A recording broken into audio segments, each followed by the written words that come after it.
Bonjour à tous et à toutes et bienvenue au balado Tour à Tour. Dans cette première saison, nous nous adressons à ceux et celles qui s'intéressent au parcours au cycle supérieur. Je m'appelle Sarah, je suis agente de communication au service de l'admission et du recrutement de l'UDM. Aujourd'hui, j'ai le plaisir de discuter avec deux membres de la communauté étudiante de l'UDM, Catherine Tardif, au doctorat en éducation, et Janine Badre, au doctorat en santé publique. Catherine et Janine, bonjour, bienvenue au balado. Bonjour.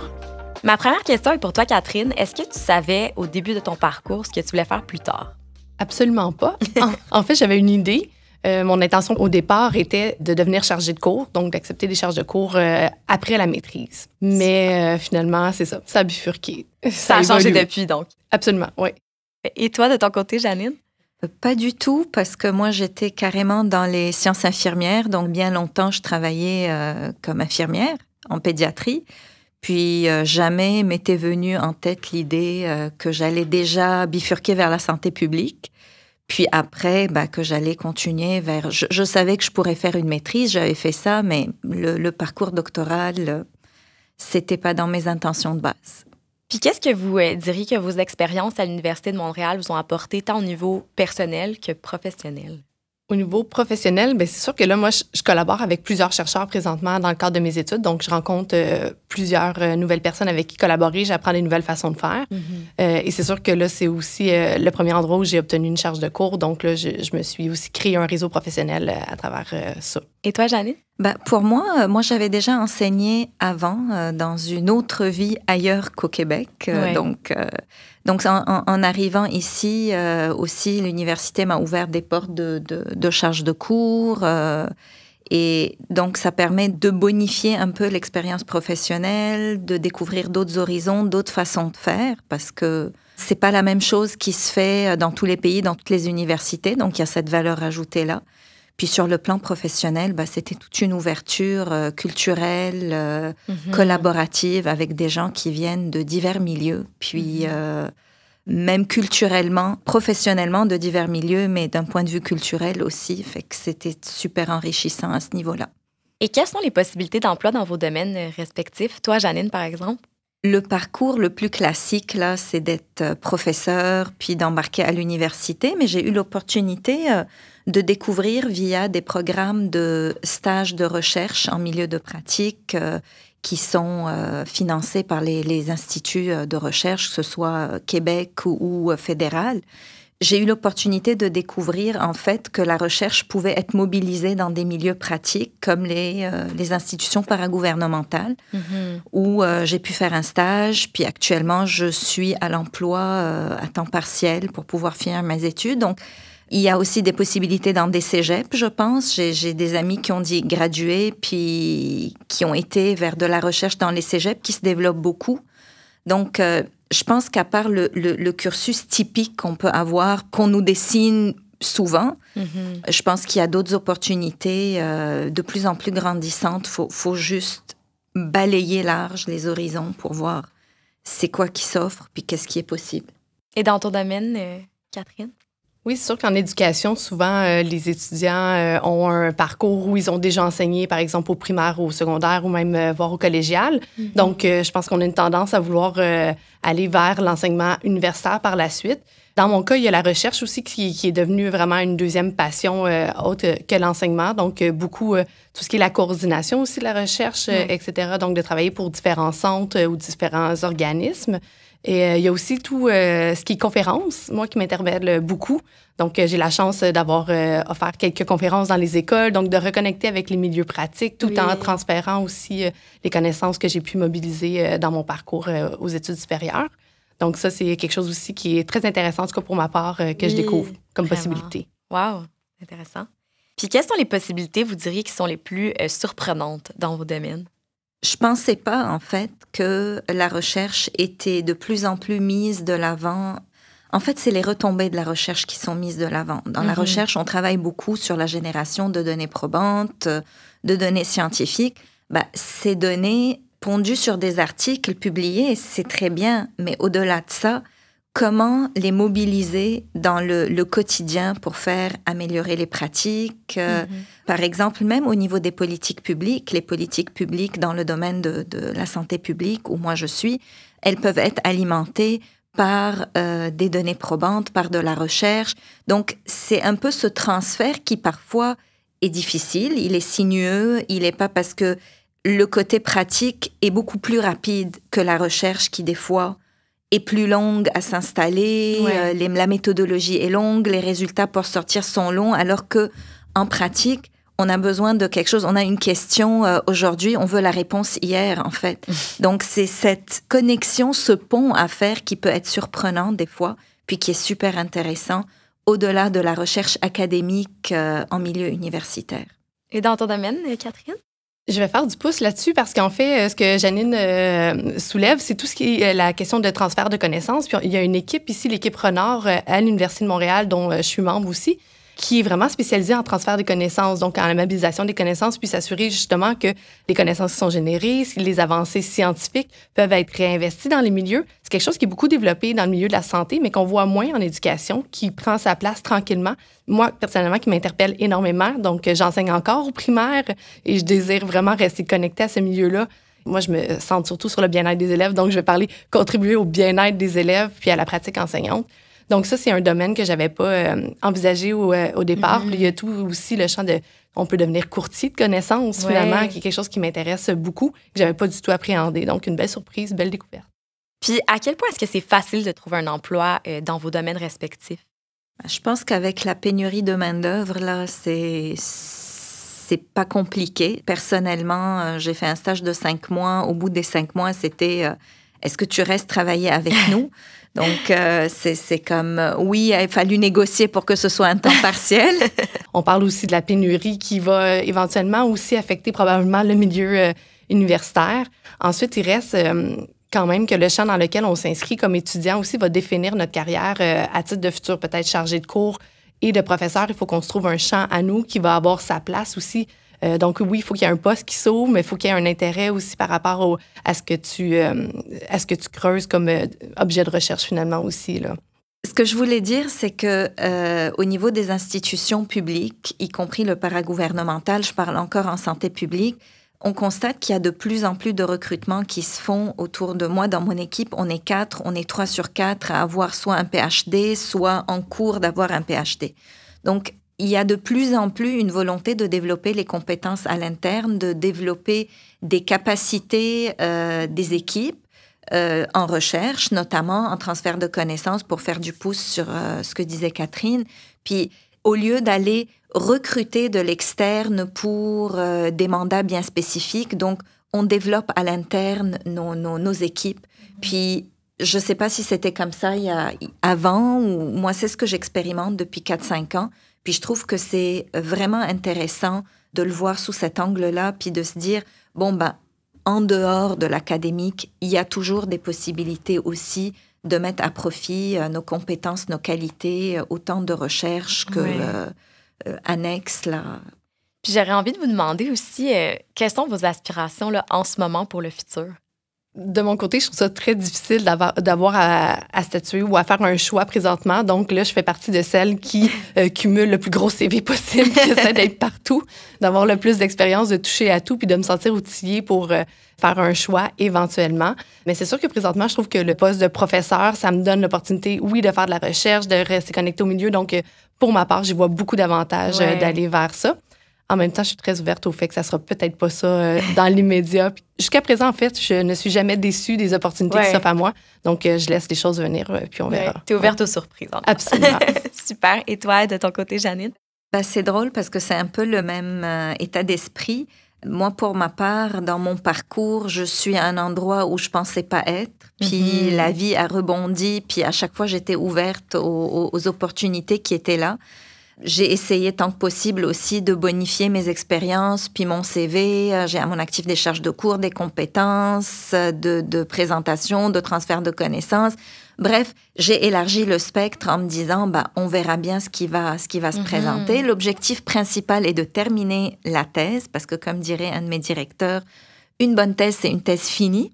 Donc, ça, c'est déjà mon premier objectif. Puis après, je pense que je reste ouverte. C'est vrai, il y a des pour et des contre, autant pour les postes de professeur que pour les autres postes dans des milieux, je dirais, plus pratiques. Mais je ne me cloître pas dans un cadre, là. Je suis ouverte, on verra bien. Bien, jusqu'à maintenant, ça a été à vos avantages, donc tant mieux pour vous. Et finalement, quels seraient vos conseils pour ceux et celles qui hésiteraient à faire le saut au cycle supérieur? Moi, je dirais de ne pas hésiter trop longtemps parce que ça, pour ma part, ça m'a réservé énormément de belles surprises. Je pense que ça vaut la peine de le faire, de se plonger parce qu'on ne sait pas toujours exactement dans quoi on s'embarque quand on se lance dans les études supérieures. Et je le vois, moi, personnellement, comme quelque chose qui a été positif. Oui. J'avais une idée en entamant ma maîtrise de ce que j'étais en train de faire et finalement, que c'est avéré être complètement autre chose. Je n'avais pas pris conscience de toute la posture de chercheur que j'allais devoir adopter là, pour faire ma maîtrise, etc. Donc, pour moi, ça a été une belle découverte. Donc, j'encourage les gens à l'essayer, du moins, pour voir ce qui en ressortira pour eux. Bien, Catherine et Janine, merci beaucoup d'avoir participé au balado. Merci. Pour bonifier l'échange, nous avons demandé à Laura Gauthier, professeure adjointe à l'École de santé publique, et Victoria Lupashku, professeure adjointe au département de littérature et de langue du monde, spécialisée en littérature comparée et études asiatiques, de nous partager leur point de vue. Lara et Victoria, bonjour. Bonjour. Bonjour. Alors, vous avez écouté l'échange avec les deux étudiantes. Je serais curieuse de vous entendre sur certains éléments qui ont été abordés. Alors, ma première question est pour vous, Lara. De quelle manière est-ce que vous accompagnez vos étudiants au cycle supérieur? Alors, il y a deux manières principales que j'utilise pour accompagner mes étudiants. La première, c'est un accompagnement, je dirais, de type collectif avec des rencontres de mes équipes d'étudiants à la quinzaine, en fait, donc 2 fois par mois en général, où on fait un bilan de comment s'est passée la semaine qui est passée, comment on se sent dans son parcours d'étudiant, quelles sont les problématiques éventuellement auxquelles ils font face. Puis j'utilise un outil qui avait été présenté dans le cadre d'une formation des ESP pour prendre soin aussi de sa santé mentale. Et donc, j'utilise aussi un questionnaire qui avait été partagé pour c'est ça, prendre le pouls aussi de comment se sentent les étudiants. Est-ce qu'ils passent trop d'heures à travailler devant leur ordinateur? Est-ce qu'ils sont capables de faire des pauses, de prendre du temps pour eux aussi? Et puis, on échange aussi des ressources, des idées, des stratégies pour pouvoir essayer de faire face à l'anxiété, trouver des stratégies de ce type-là. L'autre façon, c'est un accompagnement individuel. Et donc là, en fait, en fonction des besoins des étudiants, je leur offre la possibilité de prendre rendez-vous avec moi, que ce soit en personne ou en virtuel. Et ça fonctionne plutôt bien. Et en général, j'essaie au moins d'avoir une rencontre individuelle par mois pour mes étudiants de façon individuelle. Quelles recommandations pourriez-vous faire pour valoriser davantage les parcours diversifiés des étudiants au cycle supérieur?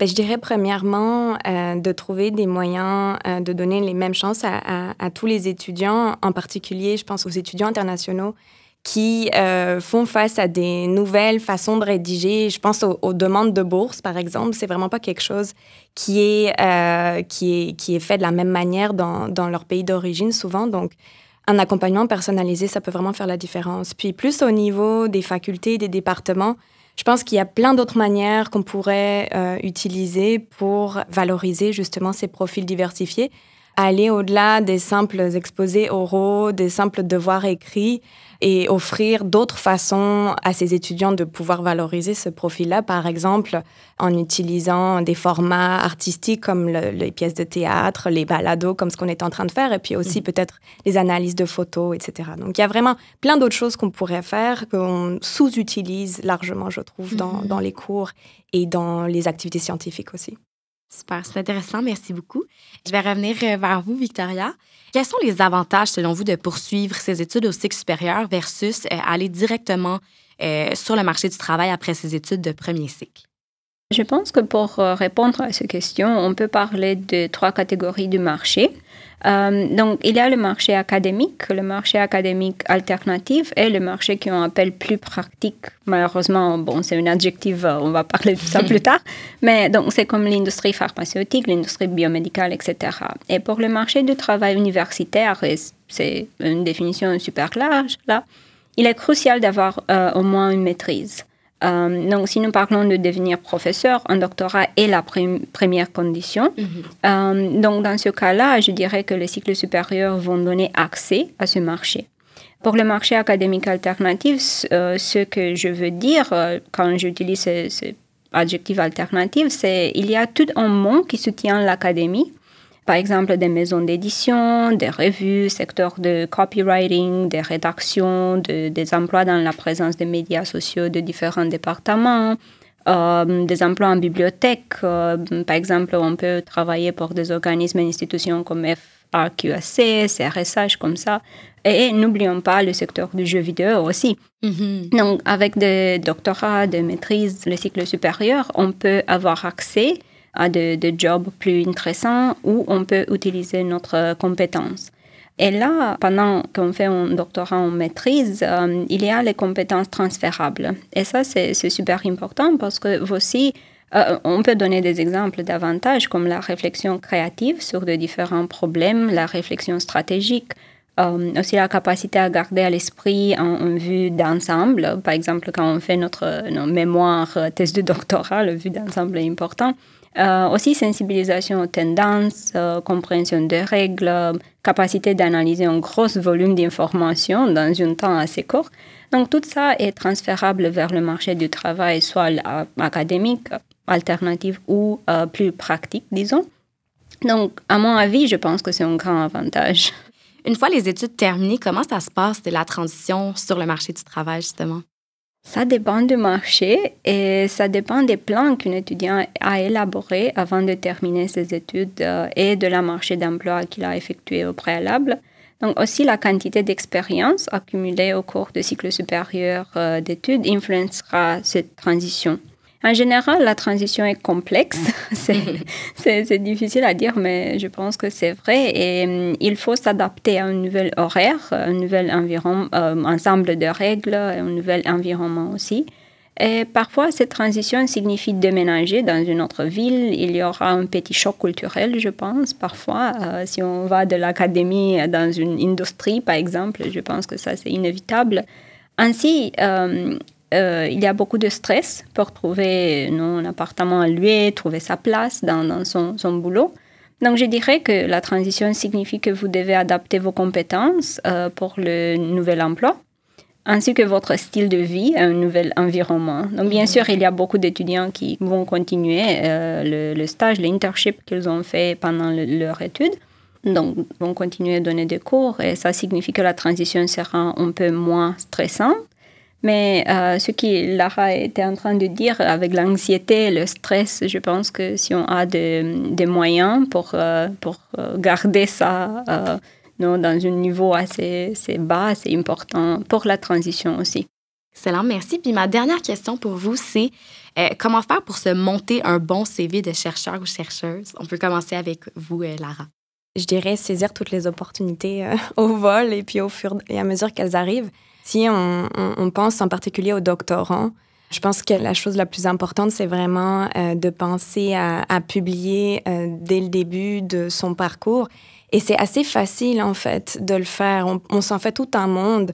Mais finalement, c'est pas si compliqué que ça de recycler des devoirs qu'on a fait, sur lesquels on a eu un A ou un A+, et de les soumettre comme un commentaire, par exemple, pour une revue, ou de se mettre en équipe, parce qu'il y a énormément de travaux d'équipe, et je pense aussi à l'examen de synthèse. Les étudiants se retrouvent pour travailler vraiment ensemble et réfléchir sur des questions, nous, c'est en santé publique, les questions les plus pressantes, là. Et il y a plein d'idées qui peuvent jaillir de ces réflexions-là en collectif. Puis il y a vraiment plein de manières de pouvoir les valoriser par la suite, que ce soit dans des revues en français ou en anglais d'ailleurs. Donc, et c'est très bienvenu d'ailleurs quand c'est des collectifs d'étudiants en général par les revues. Et donc c'est à valoriser, je pense. Et vous, Victoria, avez-vous quelque chose à ajouter? Oui, tout à fait. Je suis absolument d'accord avec Lara. Les publications sont vraiment importantes et aussi on doit commencer le plus tôt possible à écrire un article, un commentaire et tout ça. Mais j'ai ajouté les conférences, donc faire des présentations. Et là, il est bon d'avoir de la variété. Je pense petites et grandes conférences internationales apportent différents types d'expériences. Elle aide au réseautage et ça, c'est important aussi, je pense. Les ateliers, donc des workshops en plus, sont mieux c'est mieux pour le réseau, mais aussi offre aux participants beaucoup de retours sur leur travail. Et cela aide à améliorer son travail et peut également aider un peu avec le syndrome d'imposteur, je pense. On est de retour avec ce sujet. Et aussi pour l'expérience professionnelle, je pense que les étudiants de l'UDM sont très actifs dans les associations étudiantes, organisent des conférences aussi. Et de là, nous, on peut avoir des compétences plus développées, publient leurs propres revues, et ça, c'est super important aussi. Et les étudiants au 3e cycle peuvent donner des cours ici, et ça aide. Et c'est une opportunité qui doit être soulignée. Et je suggérais aussi de perfectionner ses compétences autant que possible et de manière variée afin d'être prêt à essayer tout ou partie des marchés. Lara et Victoria, merci beaucoup. Merci beaucoup à vous. Merci à vous aussi. Je suis certaine que ce que vous avez apporté à la discussion va éclairer énormément de personnes. Pour découvrir nos autres épisodes, rendez-vous sur votre plateforme préférée. Vous aimez nos contenus? Partagez-les sur les réseaux sociaux. Merci à tous et à toutes de votre écoute.